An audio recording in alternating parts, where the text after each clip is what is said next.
Hi and welcome to this video on the ILT2014 Conference app. My name's Amanda Hartman and I'm one of the members of the Spectronics consultancy team.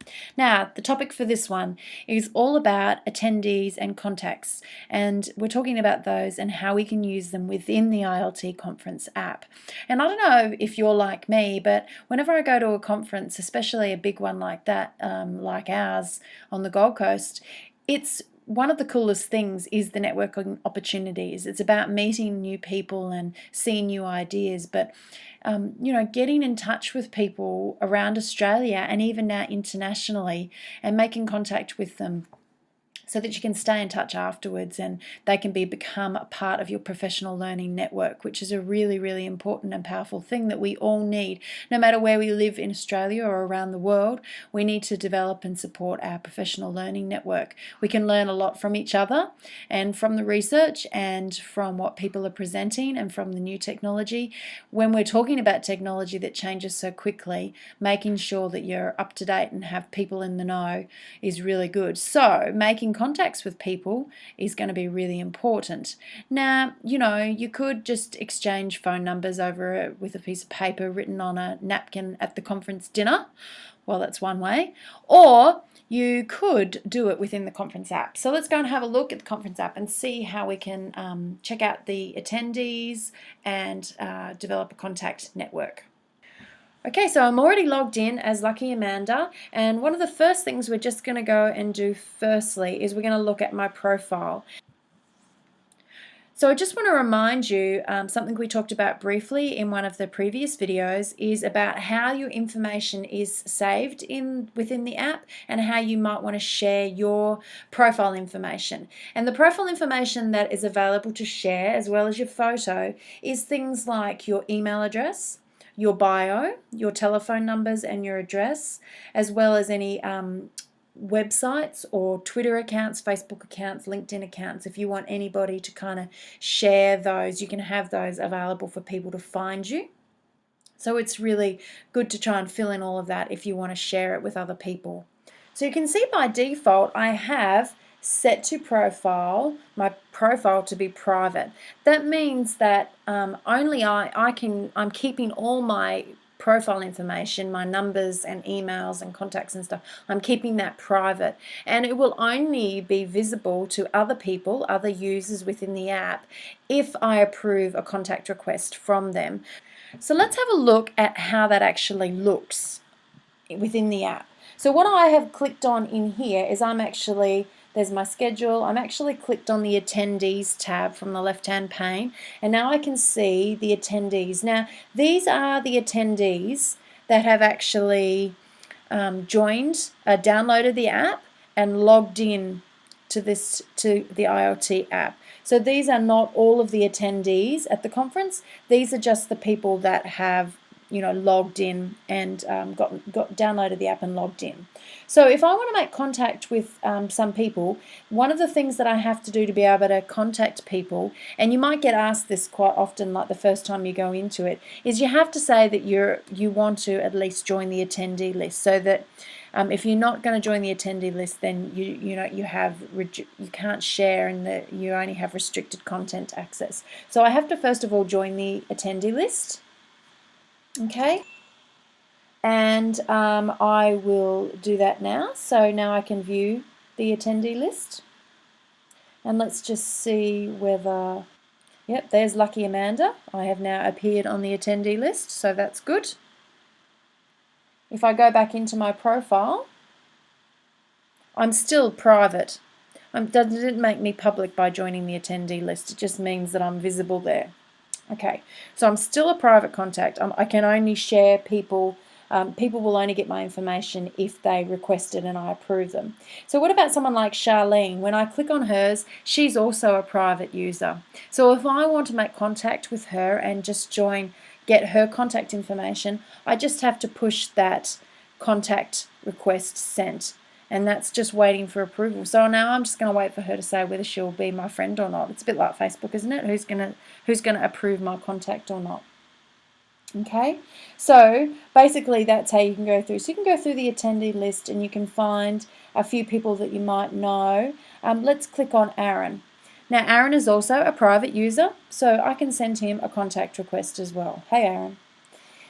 So there's all different people in here that we can make contact requests for, but those are the only people that will be able to see my profile information.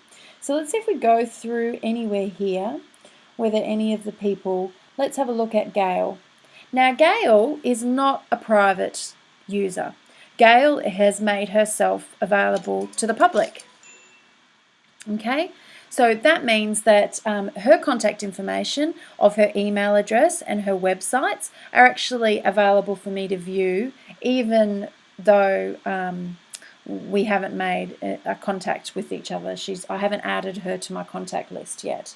So I can go down now to my contact list, and so far I have, when I go to my contact list, you can see there's the two that I've requested, Aaron and Charlene.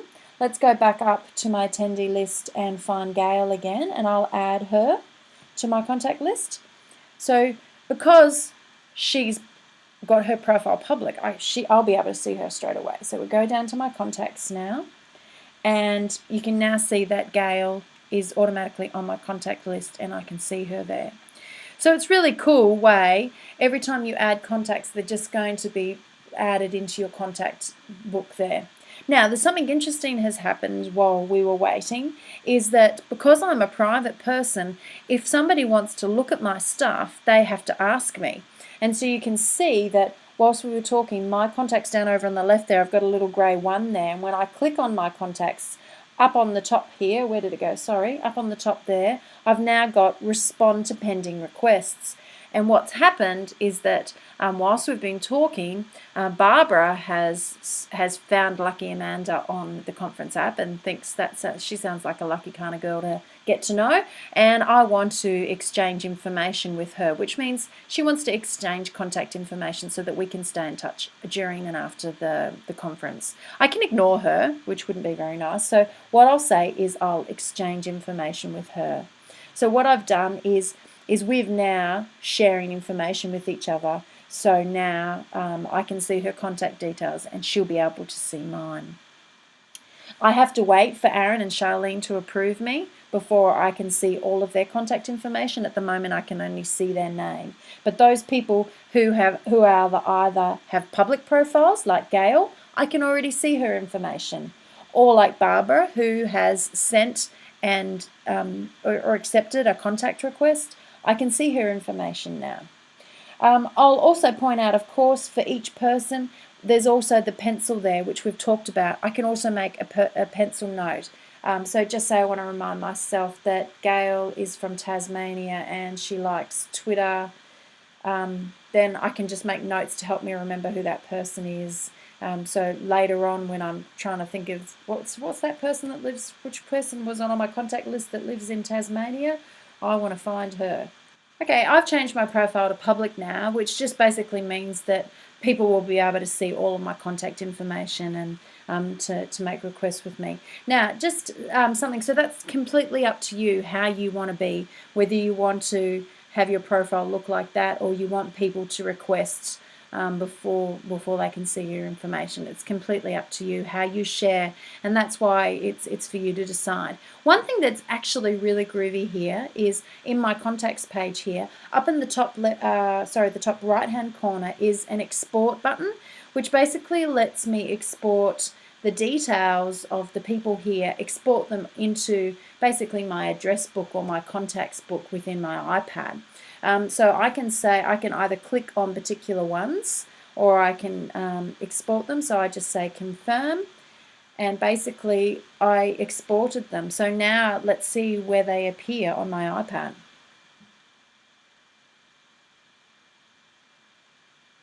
So I'll just open up my contacts on my iPad, and by all intents and purposes, there we go, Gail has appeared there. And Barbara shall have been, there we go, Barbara has been added there as well. They're added twice because I did a test run before I showed you that, so they've appeared twice in my contact list there. All right, so that was how we did the contacts and attendees. So there's no worries. I'm sure that as you meet people, you can just find them on here and request them, and then you'll be able to build up your little bank of contact, your little contact network, your own professional learning network, which is always really, really cool. So I have to go through and find some new people, but yes, I will do that later. So hopefully that helped you today, and that you can use that function really, really effectively to make contacts with the people at the conference and stay in touch with them during the conference, after the conference, and all that jazz. That'd be great. We'd love to see that. So yeah, give it a go, and thanks for listening. Bye.